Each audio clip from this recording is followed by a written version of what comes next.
ಎಲ್ಲರಿಗೂ ನಮಸ್ಕಾರ. ನಾನಿವತ್ತು ವರ್ಕ್ ಬ್ಲೌಸ್ ಹೇಗೆ ಕಟ್ ಮಾಡೋದು ಅಂತ ತೋರಿಸಿಕೊಡ್ತಾ ಇದ್ದೇನೆ. ನಾನು ಇದನ್ನು ಮೊದಲೇ ವರ್ಕಿಗೆ ಕೊಟ್ಟಿದ್ದೆ, ಅಂದ್ರೆ ಯಾವ ರೀತಿ ಇದನ್ನು ಕಟ್ ಮಾಡೋದು ಅಂತ ಈಗ ನೋಡುವ.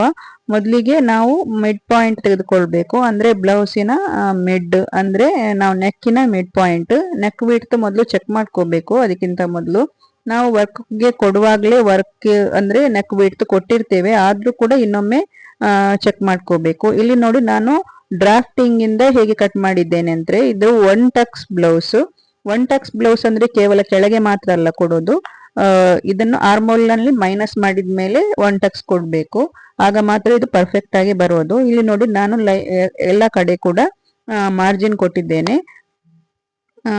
ಡ್ರಾಫ್ಟಿಂಗ್ ಅಂದ್ರೆ ಹಾಗೇನೆ, ಎಲ್ಲಿ ಕೂಡ ಮೊದಲು ಮಾರ್ಜಿನ್ ಇರೋದಿಲ್ಲ, ಆಮೇಲೆ ನಾವು ಮಾರ್ಜಿನ್ ಕೊಡ್ತಾ ಹೋಗ್ತೇವೆ. ಈಗ ಲೈನಿಂಗಿಗೆ ನಾನು ಎಲ್ಲ ಕಡೆ ಮಾರ್ಜಿನ್ ಕೊಟ್ಟಾದ್ಮೇಲೆ ಇದನ್ನೀಗ ಹೇಗೆ ವರ್ಕ್ ಬ್ಲೌಸ್ ಮೇಲೆ ಇಟ್ಟು ಕಟ್ ಮಾಡೋದು ಅಂತ ನೋಡುವ. ಮೊದಲಿಗೆ ನಾವಿಲ್ಲಿ ನೆಕ್ ವಿಡ್ತ್ ನೋಡ್ಕೊಳ್ಬೇಕು ಎಷ್ಟಿದೆ ಅಂತ. ಅದರ ಮಿಡ್ಲಿಗೆ ಇಟ್ಟು ಆಮೇಲೆ ಅಂದ್ರೆ ಮಿಡ್ ಪಾಯಿಂಟ್ ಅಂದ್ರೆ ಮೊದಲಿಗೆ ನಾವು ನೆಕ್ ವಿಡ್ತ್ ಅನ್ನು ಎಷ್ಟಿದೆ ಅಂತ ನೋಡುವ.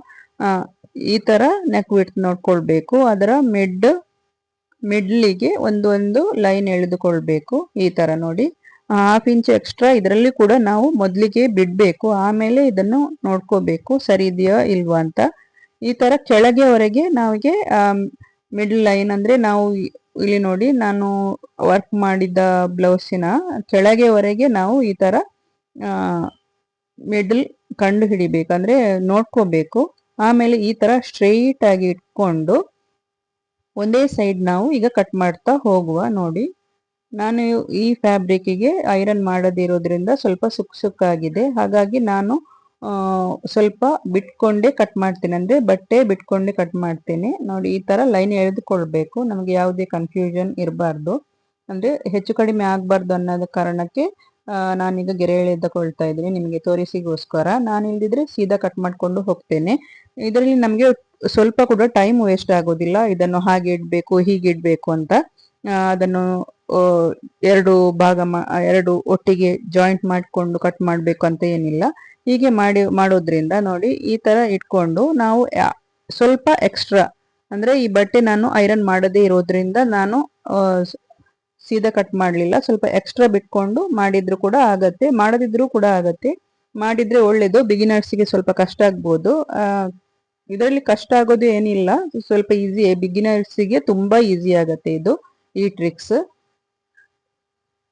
ನೋಡಿ, ಈ ತರ. ಆಮೇಲೆ ನಾವು ಇದನ್ನು ಡಬಲ್ ಮಾಡ್ಕೋಬೇಕು. ಡಬಲ್ ಮಾಡಿಕೊಂಡ್ಮೇಲೆ ನಾವು ಫುಲ್ ಕಟ್ ಮಾಡ್ಕೋಬಹುದು. ಇದು ತುಂಬಾ ಫಾಸ್ಟ್ ಆಗಿ ಆಗತ್ತೆ, ಎಲ್ಲಕ್ಕಿಂತ ಫಾಸ್ಟ್ ಆಗಿ ಆಗತ್ತೆ. ನೋಡಿ, ಈ ತರ. ಆದ್ರೆ ನಾವು ವರ್ಕ್ ಮಾಡಿದ ಅಂದ್ರೆ ಜಾಗ ಎಲ್ಲಿ ಅಂತ ಕರೆಕ್ಟ್ ಆಗಿ ನೋಡ್ಕೋಬೇಕು, ಸ್ವಲ್ಪನೂ ಆಚೆ ಈಚೆ ಆಗ್ಬಾರ್ದು ನಾವು ಡಬಲ್ ಮಾಡುವಾಗ. ಆಮೇಲೆ ನಾವು ಈ ತರ ಒಟ್ಟಿಗೆ ಇಟ್ಟು ಕಟ್ ಮಾಡಿದ್ರೆ ನಮ್ದು ಫ್ರಂಟ್ ಪಾರ್ಟ್ ಅಥವಾ ಬ್ಯಾಕ್ ಪಾರ್ಟ್ಗೆ ಕೂಡ ಹೀಗೆ ಕೊಡ್ಬೇಕು, ಫ್ರಂಟ್ ಪಾರ್ಟ್ಗೆ ಕೂಡ ಸೇಮ್ ಈ ತರ ಮಾಡಿದ್ರೆ ನಮ್ಗೆ ಫಾಸ್ಟ್ ಆಗಿ ಆಗತ್ತೆ, ಸ್ವಲ್ಪನೂ ಇದಾಗೋದಿಲ್ಲ ನಮಗೆ. ಇದಕ್ಕಿಂತ ಕೂಡ ನಮಗೆ ಚೂಡಿದಾರದಲ್ಲಿ ತುಂಬಾ ಕಷ್ಟ ಆಗತ್ತೆ, ಅಂದ್ರೆ ಮಿಡ್ಲ್ ಹುಡುಕ್ಲಿಕ್ಕೆ.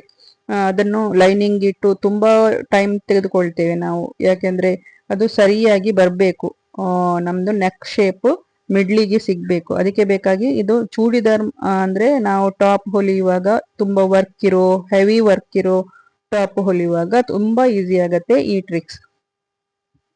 ನಿಮಗೆ ಇಷ್ಟ ಆದ್ರೆ ಪ್ಲೀಸ್ ಲೈಕ್ ಮಾಡಿ, ಶೇರ್ ಮಾಡಿ. ಹಾಗೆಯೇ ನಾನು ಇಂತಹ ಒಳ್ಳೊಳ್ಳೆ ಟ್ರಿಕ್ಸ್ ಕೊಡ್ತಾ ಇರ್ತೇನೆ, ನೀವು ಕೂಡ ಅದನ್ನು ನಿಮ್ಮ ಸ್ಟಿಚಿಂಗ್ ಜರ್ನಿಯಲ್ಲಿ ಅಂದ್ರೆ ತೆಗೆದುಕೊಳ್ಬಹುದು.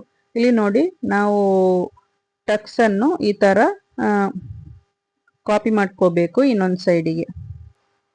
ನೋಡಿ, ಈ ತರ ನಾವು ಇದನ್ನು ಮೊದಲೇ ರೆಡಿ ಮಾಡ್ಕೋಬೇಕು. ಅಂದ್ರೆ ಟಕ್ಸ್, ಒಂದು ಟಕ್ಸಿನ ಬ್ಲೌಸ್ ಇದು, ಅಂದ್ರೆ ಇದು ಲೆಹೆಂಗಾಕ್ಕೆ ನಾವು ಈ ತರ ಚಿಕ್ಕ ಮಕ್ಕಳಿಗೆ ಒಂದು ಟಕ್ಸೆ ಕೊಡ್ತೇವೆ. ಎಲ್ಲ ಕಡೆ ಟಕ್ಸ್ ಕೊಟ್ರೆ ಅಷ್ಟು ಚೆನ್ನಾಗಿ ಕಾಣಿಸಲ್ಲ. ಈಗ ಇದನ್ನು ನಾವು ಮೇನ್ ಫ್ಯಾಬ್ರಿಕ್ ಕೊಟ್ಟು ಇದನ್ನು ನಾವು ಪಲ್ಟಿ ಮಾಡ್ಬೋದು, ಅಥವಾ ಕ್ಯಾನ್ವಾಸ್ ಕೂಡ ಕೊಟ್ಟು ಮಾಡ್ಬೋದು, ಅಂದ್ರೆ ನೆಕ್ ಕಟ್ ಮಾಡಿ. ನಿಮಗೆ ಯಾವ ತರ ಇಷ್ಟ ಆಗುತ್ತೋ ಆ ತರ ಮಾಡ್ಕೋಬಹುದು.